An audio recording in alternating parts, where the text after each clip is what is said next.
Hello friends and welcome into NFL Daily presented by BetDSI, the internet's #1 sportsbook. I'm your host Tom Downey. Go follow me on Twitter at WhatGoingDowney for more NFL coverage.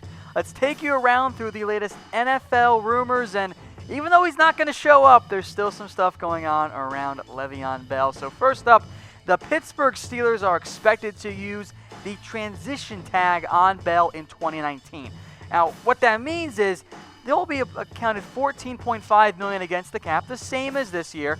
Now, maybe there'll be a grievance. We'll see what happens on that one. In the end, though, Bell will be able to sign with any other team, and they'll sign him to an offer sheet.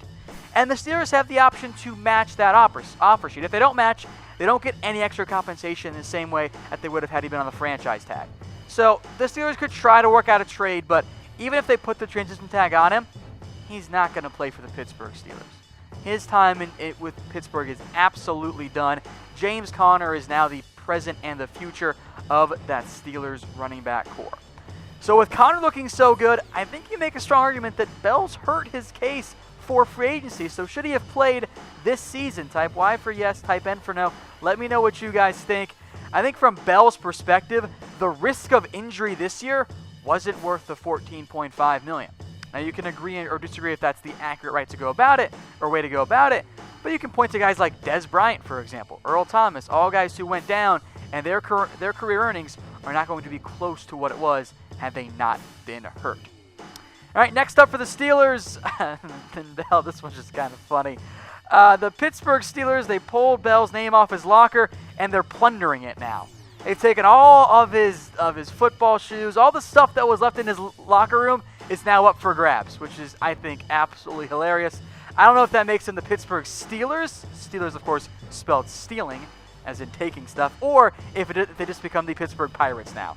Either way, there's a good joke in there. I think it can go either direction, but I think that's pretty funny, and I don't think there's that much love lost between Bell and some of his teammates because they kind of feel betrayed that he never showed up. All right, more NFL rumors. This one, just jeez. Eli Manning and the Bucs. Could that be an option? That's what Bleacher Report's Mike Freeman, the softest man in sports, says. Now, Eli Manning, of course, this would require the Giants to part ways with Eli at the end of the year, which I think could happen. But imagine the Bucs saying, we've got Ryan Fitzpatrick and Jameis Winston. Let's get some stability, and let's go out and take all the guesswork, and the article says, make sense of the messy quarterback situation by bringing in the washed-up Eli Manning. That's not the solution at all. Now, maybe Eli Manning gets a shot with a team like the Broncos, like the Jags, or even the Bucs, but let's not pretend that with what we've seen from Eli the past couple years, that is really the solution to any messy quarterback situation. He'll probably end up being in the Hall of Fame, but he's not very good right now. All right, Lions and Matt Patricia, could there be a changing of the guard? Wait, what? Again, from Bleacher Report, they seem to be on fire today. Patricia, at least the article says, has a new direction for the Lions, sinking, which I know they're 3-6. I know they haven't looked all that great, and they've been inconsistent at best this year, and there's been some buzz that Patricia and some of the players don't get along all that well. But this seems like an overreaction, right? Like, let's face it, the NFC West is actually pretty good this year. Like, you could easily be 4-5 if you'd beaten the Bears, because normally the Bears aren't as good as they are this year. So it's a tough schedule for Detroit. I think firing Patricia, even if you don't like him all that much, that just seems like an overreaction. I don't think it makes sense to do that right now, to do that and blow up your organization and reset again at 1 year after you just reset. I don't think it makes much sense. As for winning the North, the Bears are your leader, but I'll still take the Minnesota Vikings, even though Chicago, I think they're legit this year. Folks, today's show was brought to you by BetDSI, the internet's #1 sportsbook. You can actually bet on those NFC North Division champion on BetDSI. Chatsports.com/bet. Promo code LIVE120 gets you a 120% deposit bonus. What that means is, go put down $100. They're going to give you $120 for free for a grand total of $220 to bet with on BetDSI. You are playing with house money if you use promo code LIVE120 at chatsports.com/bet. All right, next up, some news here. David Amerson, he is back in the NFL, signed with the Arizona Cardinals after a couple different workouts, one of which was with the Miami Dolphins. He was with the Chiefs this preseason and then got cut. He's had some ups and downs and quite a few downs throughout his NFL career, but he's just 26 years old. He's a former second-round pick, and let's face it, the Cardinals need more secondary help. Patrick Peterson, Benny Benwickery, who could barely get on the field last year for the Cardinals, are their top two guys. Jamar Taylor has been a player as well. Budda Baker has played plenty of nickel corner as they go to 3 safety looks at times, almost in really that Honey Badger type mold. So David Amerson comes in, gives them another viable option as an outside corner. Yeah, the Cardinals are out of it, but at 26 years old, maybe David Amerson can actually become a piece for them beyond just the rest of this season. Some injury notes here. Bad news for the Saints. Terron Armstead, he is going to miss about 3 to 4 weeks with a pec injury. That's a big blow for the Saints. Armstead is really one of the NFL's top left tackles. So with Armstead hurt, Jermon Bushrod now steps up at left tackle. Michael Ola is another tackle, and Cowboys fans, trigger warning, Chaz Green is also on this Saints team as a guard right now. So if they have to, they can maybe put him in there. That's a desperately bad idea. Andres Pete is a guard but played tackle at Stanford. So a good Saints offensive line going to miss Armstead for, let's call it a month and a half, or a half a month to a month, somewhere in that range. 3 to 4 weeks with that pec injury.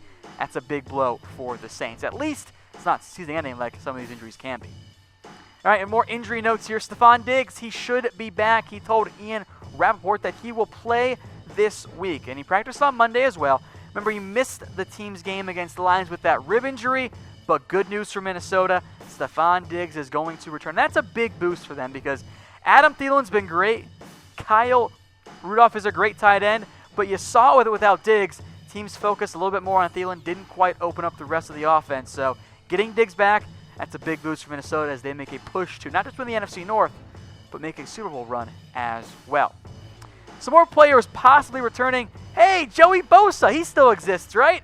Now, the report is that Bosa is making progress from his foot injury. Anthony Lynn says that Bosa is going to practice today in a limited capacity. So some good news there, of course.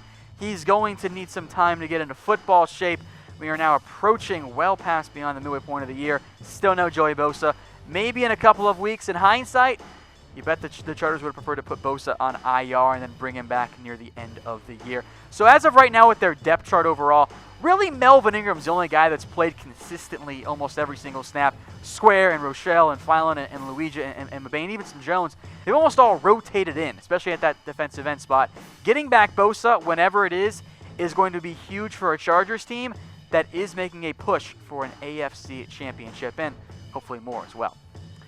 All right, folks, if you like what I'm wearing, go get your own Mizzen and Main shirt. Comfortable.af is the website, and trust me, you will not find a more comfortable dress shirt than a Mizzen and Main shirt. Dress or otherwise, it's the most comfortable shirt out there. Go get one. Comfortable.af is the website. All right, one last rumor because I'm just going insane here. I feel like I'm taking crazy pills with the way everyone's treating Tony Romo all of a sudden. Look, I am pro Tony Romo. But we have suddenly gone from Romo being, oh, he should be the Cowboys quarterback, to, oh, he's a great broadcaster, to, he should be the quarterback's coach, to, he should be the OC, to, make him the head coach, make him the GM. Guys, come on. I know he's a great football guy and he's awesome on CBS Sports.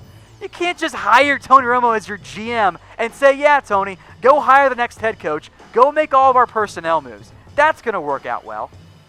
I know he knows football. There's a lot more than goes into that. To just being a football knowledge guy if you're going to be a GM.